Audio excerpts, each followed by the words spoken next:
Deli kimi sevdim güzel delini, gül verdim yandırıp yaktı elimi. Seçip cümlelerin en güzelini, titreyip söyledim sözümü sana.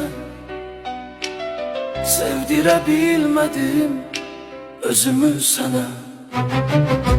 Hasreti visalı koşa sevdirdim, üşüyen aynımı kışa sevdirdim. Yalına yağımı daşa sevdirdim. Tanı da bilmedim özümü sana. Sevdirebilmedim özümü sana. Alışıp yanardım köz isteseydin, bir nəğmə olardım söz isteseydin.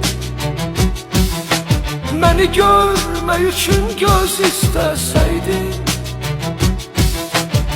kör qalıb verərdim gözümü sana.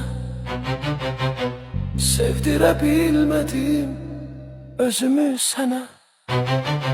Sana her mektubu yazdım kanımla, ruhumla, hissimle, heyecanımla. Sevinçle ölerdim eğer bununla. Bağışlasaydım ben ömrümü sana. Sevdirebilmedim özümü sana.